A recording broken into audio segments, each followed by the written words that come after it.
Master बड़ा रंगीन गीत बजावलन, एकदम मार्केट के नया गीत हो। खौनो मेहरारू का मन लड़की रहल, ओकर नया नया बियाह भई रहल। हाँ हो त नैहरे को कर आदत बड़ी खराब रहल। का खराब रहे भैया? दिन में 8 बजे दिन से सुते। हटारी ज्यादा करो सो भला हाँ गाय भैंस घर के काम काज में व्यस्त रहे। वही गा ससुराल गई 1 हफ्ता बीतल। सास कहनी की बहनी आराम आराम कर ले लू, अब सवेरे से रसोई घर तोहरे जिम्मे हो। अब एकर पारा गरम हो गई। अरे तो कुल खाना लगनी हमसे बनवावे।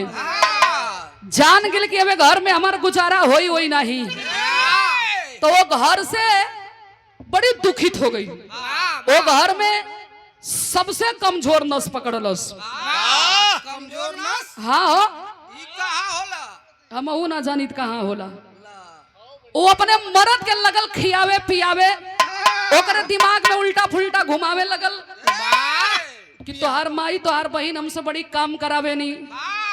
जान गई कि वो कैसे तो कहल जला, ये ऐसा चीजें होला कि अगर मेहरारू हाथ धो के केहू के ऊपर लपट जा तो उनकर घर बनी जाई ना तो बिगड़ी जाई। अभी जवन कहे तवने वो कहे। आम के पेड़े के कहे कौने चीज के पेड़ है तो कहे हमारे समझ से डार्लिंग इमली का पेड़ दिख रहा है। कलश की वो बस बस यही के जरूरत रहा। एक दिन बड़ी खुश भई और कहलस, और ये शाम फुल डेकोरेशन और हमरे बहु प्रजापति बड़े भैया की ओर से 100 रुपया पुरस्कार। बहुत बहुत प्रणाम सब भैया लोगन के प्रणाम बा। उतना ही कहा दिया ए हो झुगु झुगु जियो हो पिया जी, खुश कर दियो मोर जिया जी। झुगु झुगु जियो हो पिया जी, खुश कर दियो मोर जिया जी।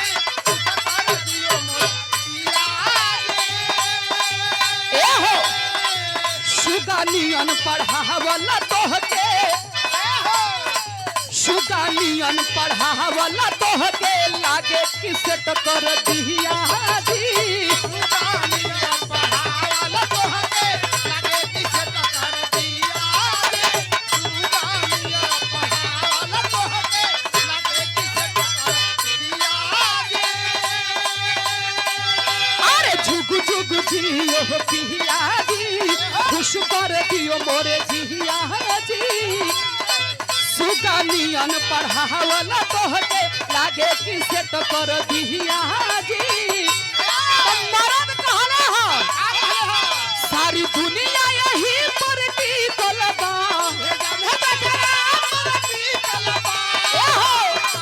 सारी दुनिया यही पर टिकल बा।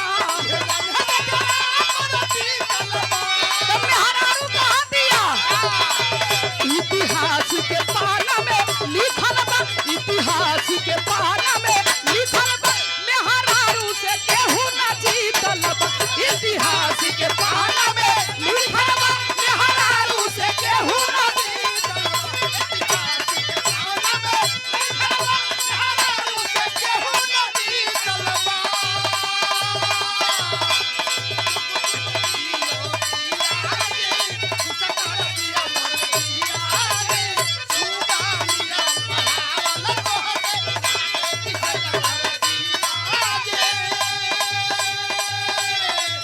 और ये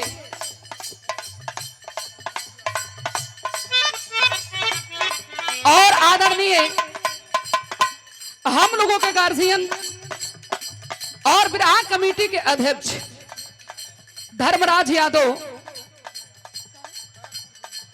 खड़गपुर सूर्यावा की धरती से ये आपके द्वारा पुष्पहार और सुंदर ये एक नर्सरी के पेड़ हो। और वैसे भी कुल के हम बड़ा शौकीन हैं।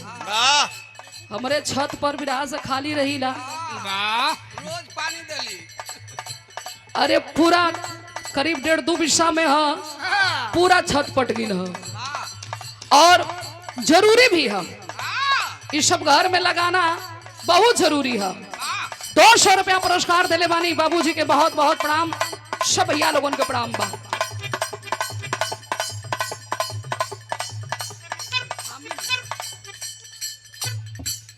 और ये 500 रुपया पुरस्कार विराह कमेटी के अध्यक्ष शिखर चुनार के धरती से आदरणीय हमारे गार्जियन राजेंद्र यादव नेताजी चाचा जी के द्वारा पुष्पहार 500 रुपया पुरस्कार। बहुत बहुत प्रणाम बा। सब भैया लोगों के प्रणाम बा।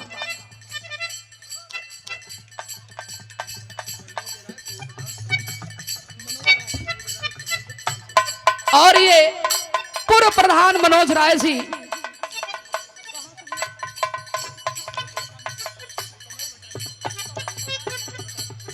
समय भटानी से ये प्रधान जी के सम्मान में 500 रुपया पुरस्कार। बहुत बहुत प्रणाम। सब भैया लोगों के प्रणाम बा।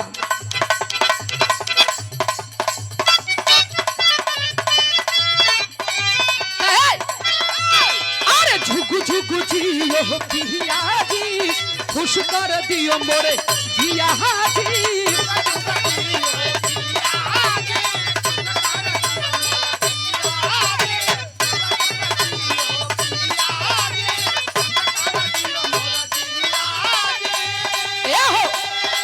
सुगानियन पढ़ावल तोहके लागे किस टकर दिया जी।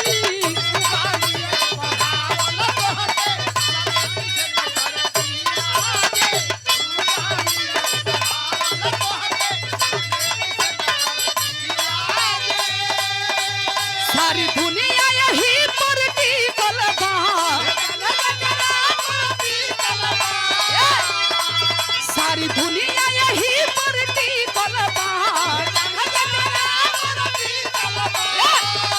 इतिहास के पाना में लिखल बा।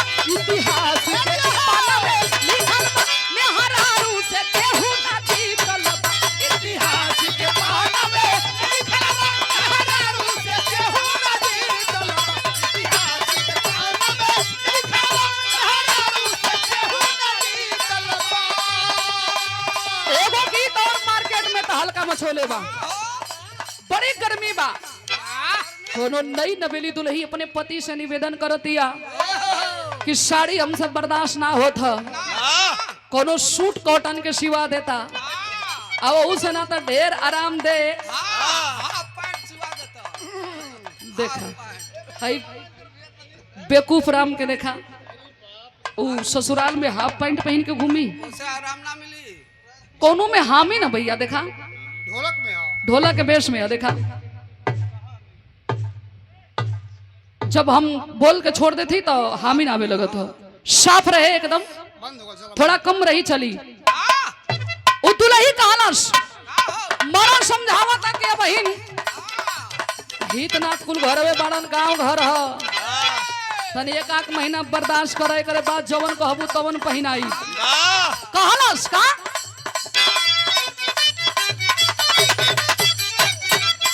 ए हो नया नया जबले बाटे जवानी।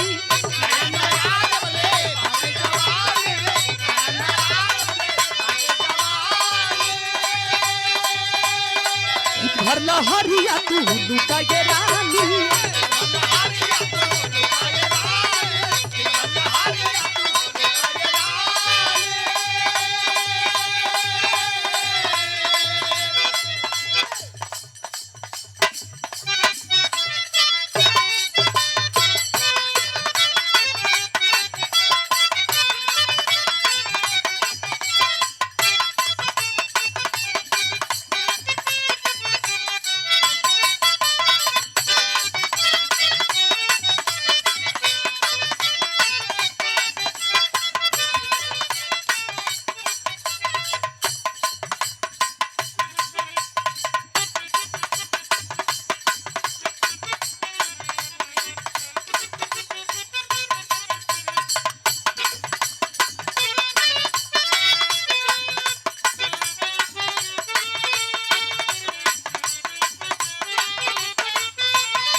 नया नया जबले बाटे जवानी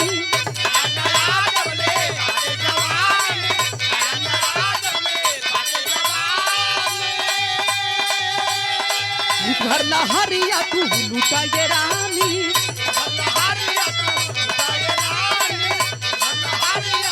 ए हो नया नया जबले बाटे जवानी घर लहरिया तू लुटा ये रानी तब में हरारू कहला हिया दिन रात खोलत पहिनत साड़ी मन मोरा आगे भाई लबा रात खोलत पहिनत साड़ी मन मोरा आगी भइल बा ए राजा हो खोसत खोसत पले कमर में आगी भइल बा कैसे आगे भइल बा हो मां आज चकिया से लेके चंदौली तक बाइक से घूमल हूं ऐसे आगे भइल यही से ढेर आगे में घूमल हूं और नया नया जे भैया के ससुरारी जाला हां ओके आगे नहीं लगे के तबो लग जाला वो लग जाई मां ई कोनो नई बात ना है मास्टर उ तोहरे संगे भइल ह तो का भइल हां कहे बा अल्लाह जरिया का बात हो वो बात हम समझती तू ना समझ पाई बा कहे ओहो कितना रात खोलत पहिनत साड़ी मन मोरा आगे भइल बा कितना रात खोलत पहिनत साड़ी मन मोरा आगे भइल बा ए राजा हो खोसत खोसत पलट कमर में आगे भइल बा ए राजा हो खोसत खोसत पलट कमर में आगे भइल बा ए राजा हो खोसत खोसत पलट कमर में आगे भइल बा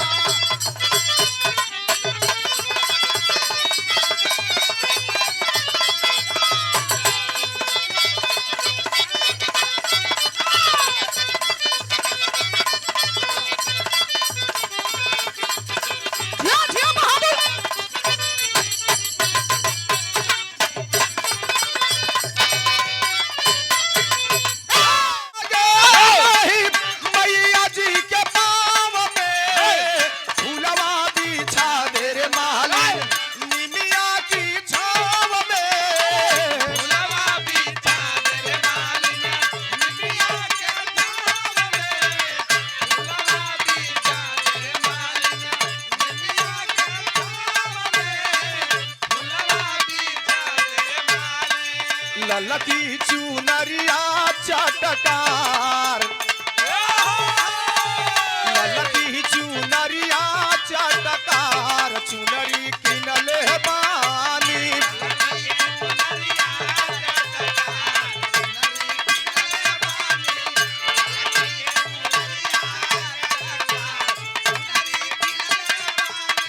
यही में रशीद भैया एक लाइन और गवाला का जानत हुआ हरियर टिकुलिया लहरदार हरियर टिकुलिया लहरदार टिकुली सटले बानी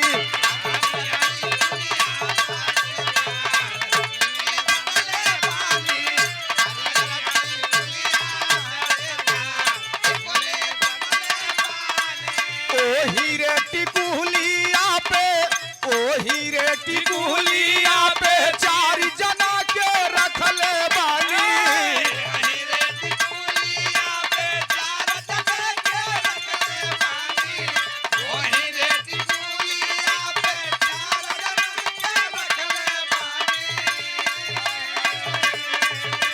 चार जना माने निर्गुण और सगुण के भाव बा दीपक बाबू समझे के बात बा काम क्रोध मद और लोभ एही रे टिकुलिया पे चार जना के रखले बानी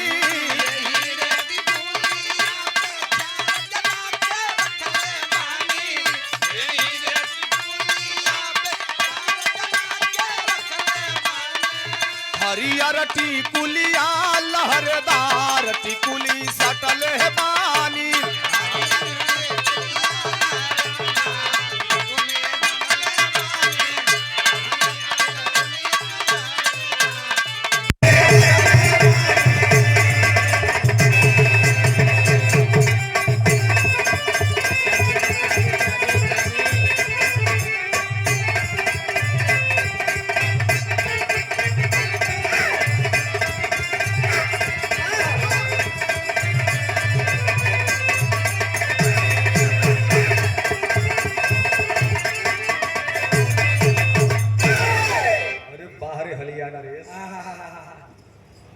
ए भैया वाह अब आप लोगों के बीच में कई कलाकार हुए, ज्यादा समय न लेते हुए एक छोट से आप लोगों के बीच में वाह 5 मिनट के गीत, उसके बाद साथी कलाकार का भी नंबर है, आप लोग उधर से भी गीत संगीत का आनंद लेंगे। और हमारे बाला भैया जिनका बड़ा स्नेह मिलेला, बड़ा प्यार मिलेला कलाकारन के, छोट से लेके बड़ लोगन तक आपके स्नेह के शुक्रगुजार हैं। और कन्हैया बाबू हैं जिनका प्यार दुलार मिलता है। आप लोग सोशल मीडिया के माध्यम से सुरेंद्र को आशीर्वाद देते हैं, दुलार देते हैं, प्यार देते हैं। अपने सभी चाहने वाले भाई चाचा बाबू को दिल से प्रणाम और अभिनंदन, स्वागत बंदन इस जीव रूपी काया के लिए। अच्छा तो ये बतावा हमको न साटा दिले बनी कि हम बोलाई तो भाई है मंच पर कलाकार की गरिमा होती है कि कलाकार अगर कार्यक्रम शुरू करता है या स्तुति वंदना होती है तो मंच पर आना चाहिए। कोई भी हो, बड़े हो चाहे छोटे, अपने से मतलब नहीं है, मतलब भैया बाबू लोगों की सेवा करे कि हमारे माँ हम सेवा करेंगे। अब आवा चाहे मैं और चाहे अपने को रुपये कमाता नहीं, हम रुपये कमाता नहीं, हम सोना ना कमाता नहीं, लेकिन गौरव होना चाहिए, गरिमा होनी चाहिए हर कलाकार का। सबको प्रणाम करता हूँ, अभिनंदन करता हूँ, बंदन एक 5 मिनट उस जीवात्मा के लिए जिनकर बगिया के सजावल बसंत लाल यादव भैया अपने गुण के, अपने संस्कार के संभाल के संरक्षित करके घर परिवार के समाज के लेके चलत हुआ। तो बाबू स्वर्गीय चुन्नी लाल यादव के जीवात्मा के लिए कौन कहता है, कौन कहता है आत्मा अमर है काया बदला करे, यही काया पर गुमान कोई पगला करे। कोनो जरूरत नहीं है गुमान करे के बाद, एक दिन आयल हुआ चल जाइबा, इकट्ठे चीज ले ले हुआ, ये समझ लो हमारे मृत्यु लोग बड़ी कीमती बा। बाला भैया इंसान एक चीज लेकर के आता है वहां से, प्रभु के दरबार से एक चीज लेकर के आता है, लेकिन मृत्यु लोक से 2 चीज लेकर के जाता है। तो लिखा था भैया हो, लेकिन लिखल गया कबीर जी भाव दहलन भैया।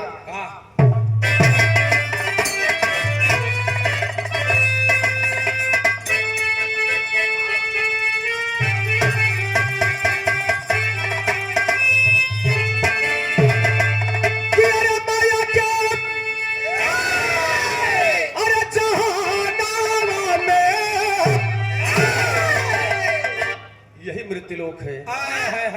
मृत्युलोक में मनवा नर नारी और बीच वाले थलचर नभचर और जलचर सब आए हैं, लेकिन जाना पड़ेगा ही, जाना 2 से 4 दिन से लगातार है। लेकिन भैया हो लिखल गया कैसे,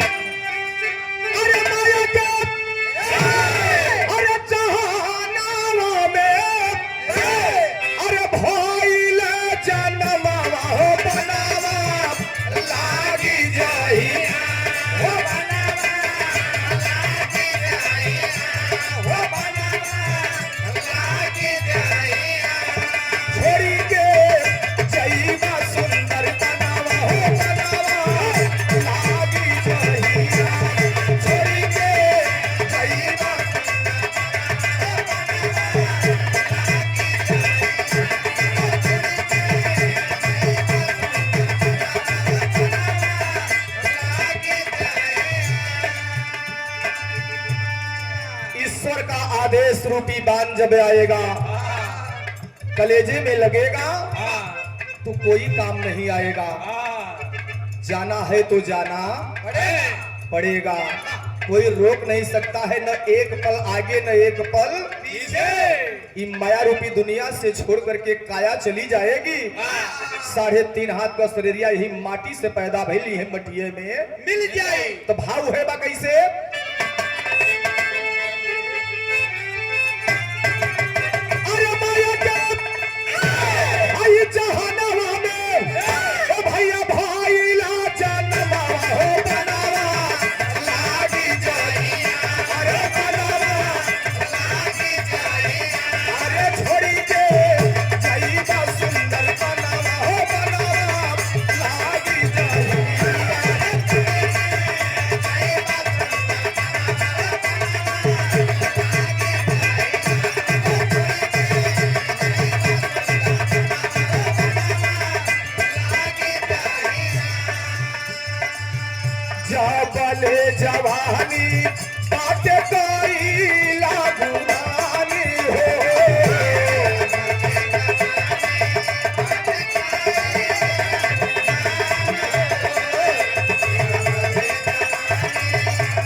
केतनो जतन करबा केतनो यतन करबा यही दुनिया में आयल हुआ यही दुनिया से चल जाए के हुई केहू के रोकले से ना रुकी भैया केतनो जतन करा यतन करा सेवा करा टहल करा चाहे मैदानता में जा चाहे पीजीआई में जा चाहे बीएचयू में जा और चाहे गोपीगंज में रहा वक्त आ जाएगा समय आ जाएगा इस सुगना छोड़ के ठटरी के चल जाइए तो कहल गेल का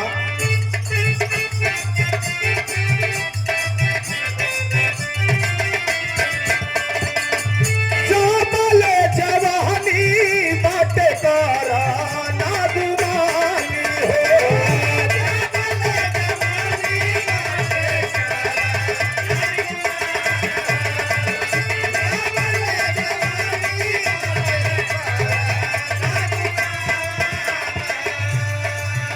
एक दिन चाहे के पाया साली ठिकानी हो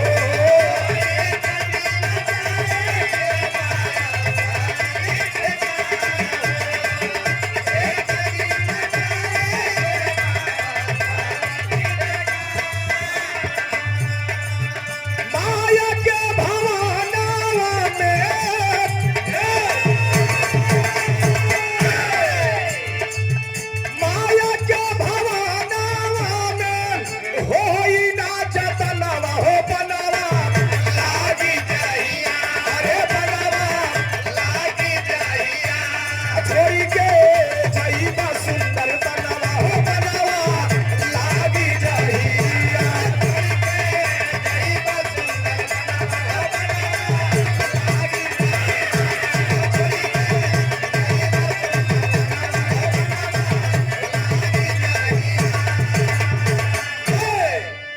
और बाबूजी के सम्मान में एक साउंडल के बैठक बतानी चाहिए भैया वो बैठे ना हो हाँ हम सब बैठ जाए हाँ स्वर्गीय बाबू चुन्नी लाल यादव के सम्मान में हमारे गार्जियन स्वरूप हमारे मलिकार स्वरूप पकड़ी कला की ऐतिहासिक सरजमी से श्री राजदेव यादव भावी प्रधान पद के प्रत्याशी आप हमारे बाबूजी की ओर से हमारे छोटे अनुज के कर कमलों से सादर 201 रुपए का आशीर्वाद बब्बा के पांव छूकर के प्रणाम अपने अनुज को दिल से बहुत बहुत बधाई बहुत बहुत धन्यवाद जिंदगी के हर मार्ग पर तरक्की का वो रास्ता अग्रसर हो बहुत बहुत भाई के बधाई सब भैया बाबू लोगन के प्रणाम अगली लाइन में कहेगा बाबू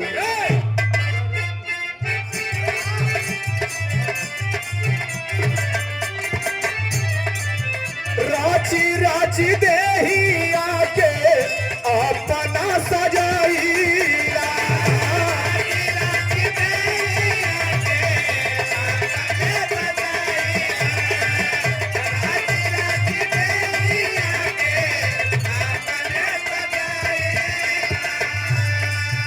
माई बाबूजी के कहियो सेवा नहीं कोई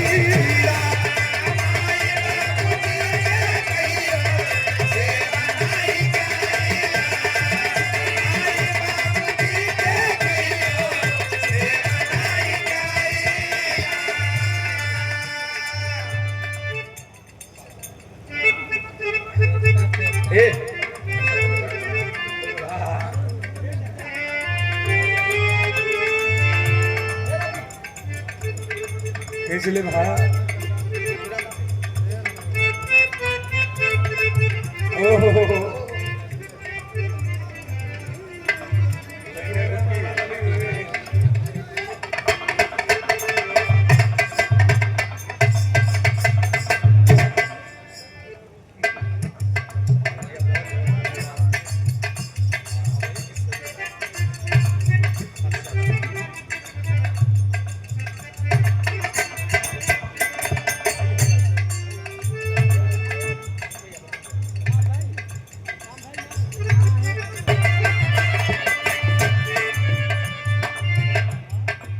पेड़ में जब फल लगते हैं वह डाल लचकती है बाहर बसंतलाल भैया ईश्वर ने इतना दिया अपने कर्म से इतने बाजार को आपने सजाया सवारा लेकिन लोगों के बीच में आपकी नैतिकता आपका संस्कार और आपका प्यार झलक रहा है। सदगुरु भगवान ऐसे भाई को ऐसे नौजवान को इनके रास्ते में कोई विघ्न न आए, सदा फूले फले आगे बढ़े। हम कलाकार यही बस दुआ आराधना वंदना करते हैं। सादर 1001 रुपए का आशीर्वाद सुरेंद्र को और 100 रुपए का आशीर्वाद हमारे पूरे इंस्ट्रूमेंट के साथियों को बहुत बहुत प्रणाम करता हूँ। मालिक सुखी रखे, परिवार आबाद रहे। कहना है बाबू क्या?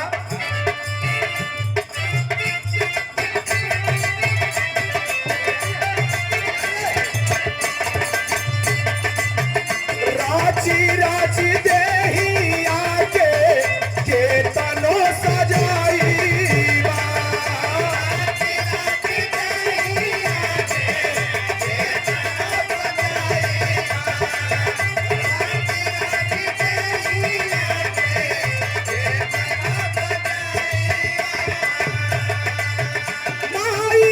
बाबूजी कहियो सेवा नहीं कोई।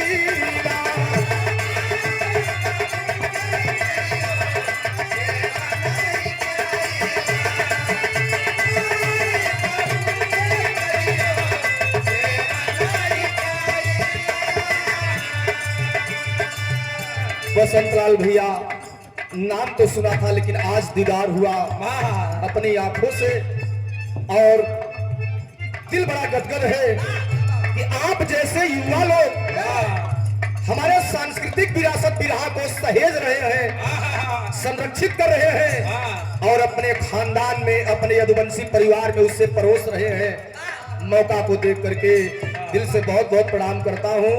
बाबूजी के जीवात्मा को श्रद्धा सुमन समर्पित करता हूँ। इस शरीर हो आज बा कल ना रही, कितनो सदैवा कितनो सौरबा, चाहे 500 के इत्र लगावा, चाहे ब्यूटी पार्लर में जा, चाहे मेंस पार्लर में जा, जेंट्स पार्लर में जा, लेकिन एक दिन जाए के, लेकिन इतना सोच लीजिए भाई, जो जैसा करेगा वो ऐसा भरेगा।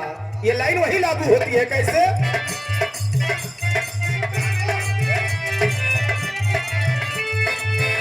करीबा जैसा वही से आई,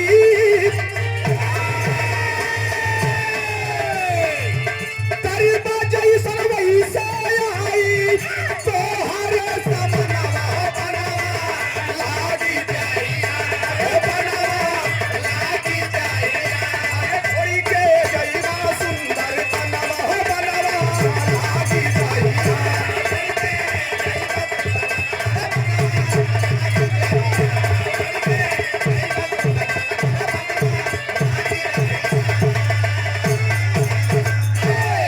वो दौर रहा होगा आज से 40 साल पहले की बात। कहाँ इतना हमारा सशक्त समाज था। मेहनत करता, गाय चराता, भैंस चराता, दूध निकालता, बाजार में बेचता, पसीने से गंजी तरबतर हो जाती, लेकिन बाबू अपने कर्म करने को नहीं छोड़ा। तो ऐसे इंसान के लिए, ऐसे सम्मान के लिए आदर सहित शब्द लिखा गया। क्या?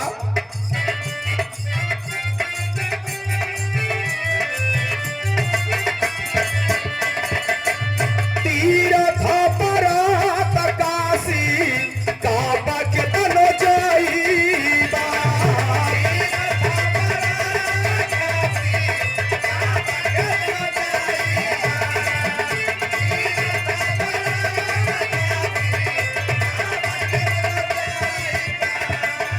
बाबू यो माई के करी जा भरी नहीं पाईबा।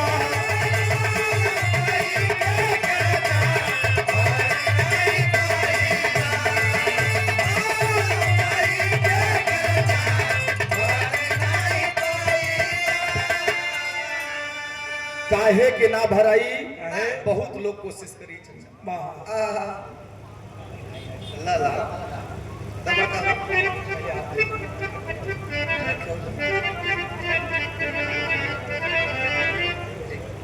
और यह अनुराग, यह प्यार इस उम्र में कलाकारों को नसीहत देते हैं, संदेश देते हैं।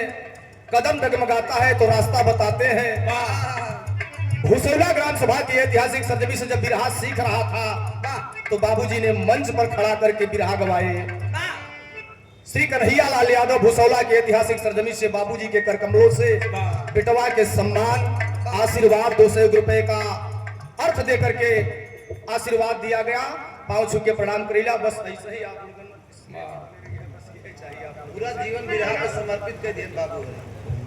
घूम घूम लेडीज के विराह मुंबई की।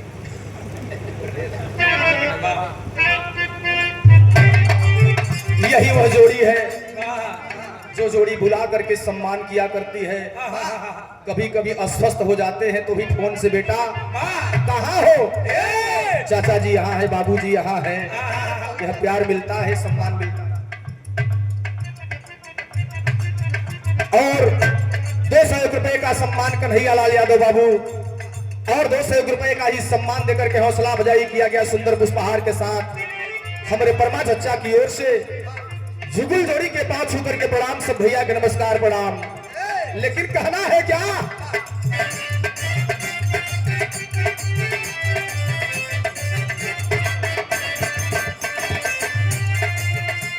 जब आपको शक्ति नहीं थी, सद्बुद्धि नहीं थी, विवेक पैदा नहीं हुआ था, केवल तन सज करके सवार करके तैयार किया गया। जब चलना नहीं आता था, कदम रखना नहीं आता था, तो यह माई बाबू का कैलन जानत हुआ। भूखे पेट रही के तोहके रोटियां खियावाले,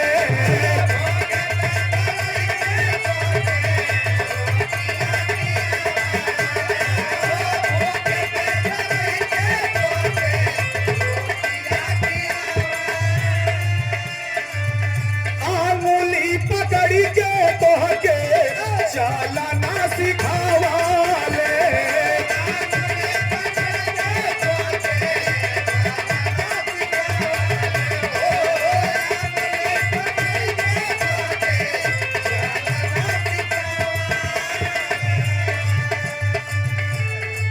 जिनके सर पर पिता का साया है वो कमी एहसास नहीं होगा, लेकिन जिनके सर से पिता का साया उठ गया होगा, 10 दिन तक नहीं, 20 दिन तक नहीं, 1 महीने तक नहीं, लेकिन 2 महीने 3 महीने बाद धीरे धीरे महसूस शुरू होगा कि पिताजी चले गए तो कितनी बड़ी जिम्मेदारी बढ़ गई। पिता का साया ही सबसे बड़ा साया होता है। जैसे आकाश छत पर है, सर के ऊपर है, वैसे पिता का साया होता है। बसंत लाल भैया को सारी शान शौकत है, धन दौलत है, लेकिन जहां पिता की कमी एहसास होगा तो उसकी भरपाई कोई नहीं कर पाएगा। हमार कौन औकात, जमात के कौन औकात, जे सबसे बड़ा धर्मी रहल, जे माई बाबू के छोड़ के एको पल एको दिन ना हटल, उ तो बेचारा माई बाबू को कर्जा भरिए ना पाई के अंतरा में कहना।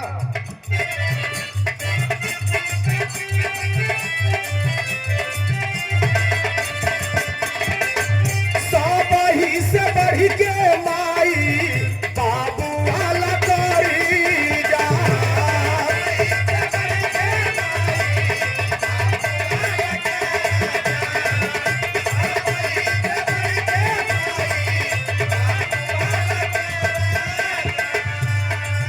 बापे बेटवा का रिश्ता बीच रहिए में टूट गयल, छूट गयल भैया। सावरी जैसा बेटा से राइल नहीं करी जा,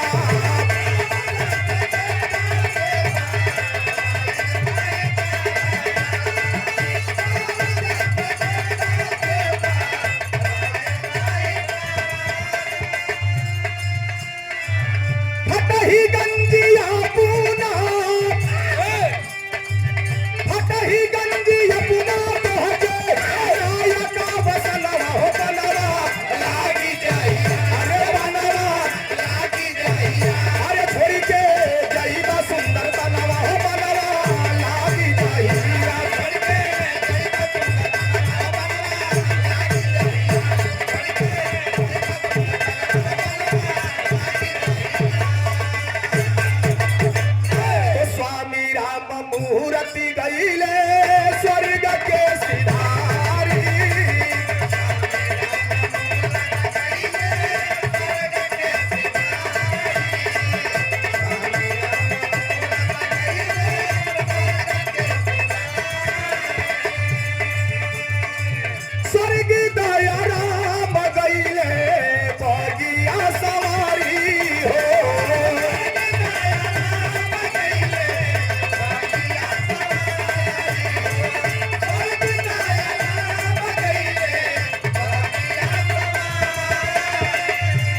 फरियाद हो अपने भगवान,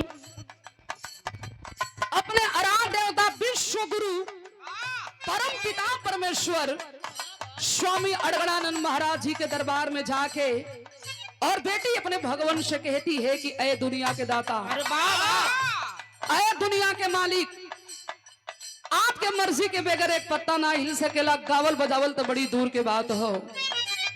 ए भैया लोगन के बीच में इतनी सुंदर मंच मिलल हो और बड़ा उम्मीद लेके भैया लोगन में बैठल बानी।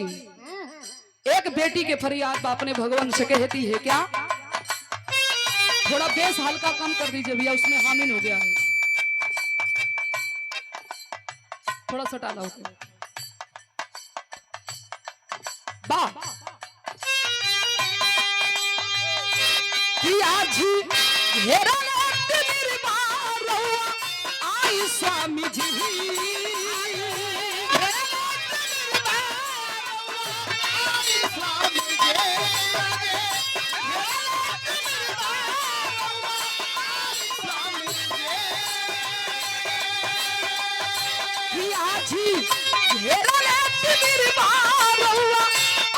स्वामी जी एही रजनी के दिहकारी नहीं स्वामी जी, एही रजनी के दिहकारी नहीं स्वामी जी, रजनी के दिहकारी नहीं स्वामी जी।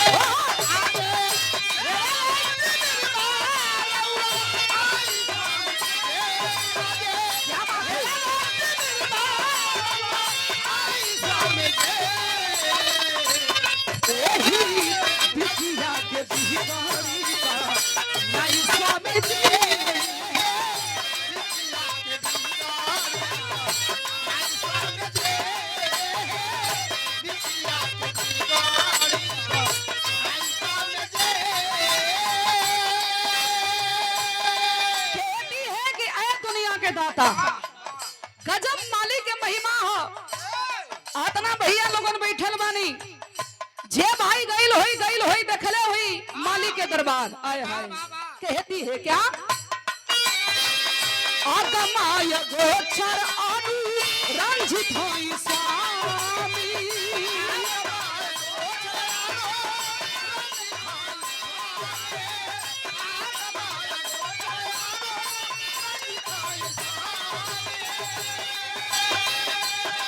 परमहंस हई तुझ परमहंस हई,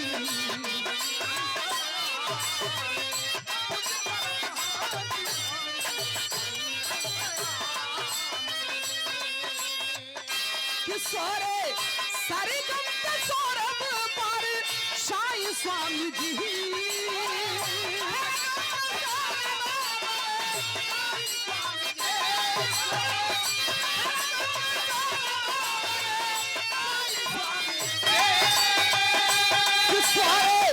सारे गम के सौरभ पर साईं स्वामी जी, एही दुनिया के भिखारी का नहीं स्वामी जी,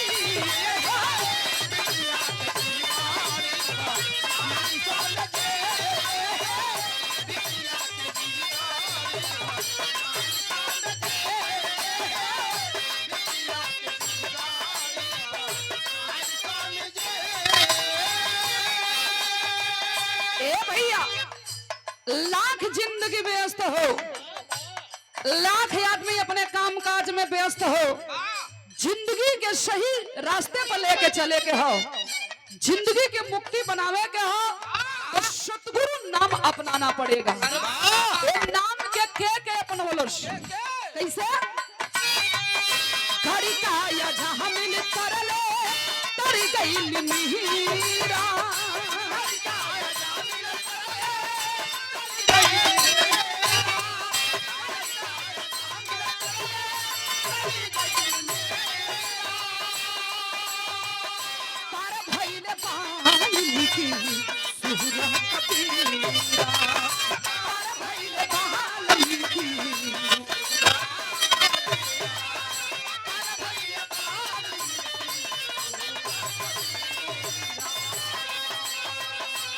राउर अनुपम भजनिया के पाई स्वामी जी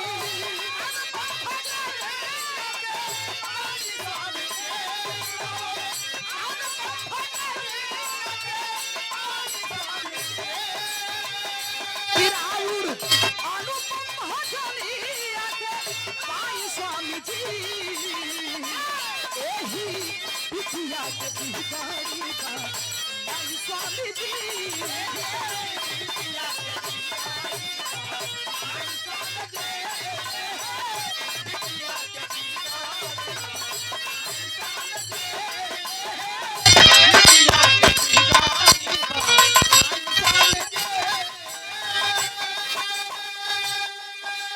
भजन के आखिरी बंद में गुरु घराने के परिचय देती है कि मैं किस खानदान से हूँ कौने बगिया के फूलवानी है भगवान कहे का पत्तू अछाए पर काशी फूल सुखना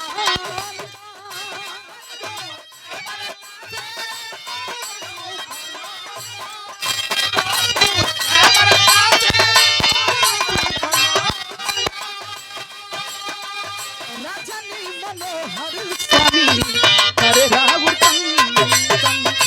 रजनी मनोहर स्वामी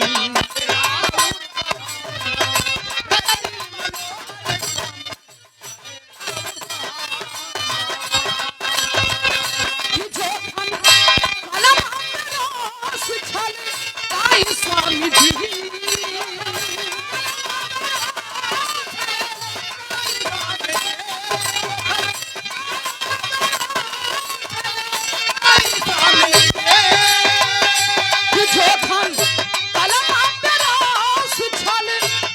स्वामी जी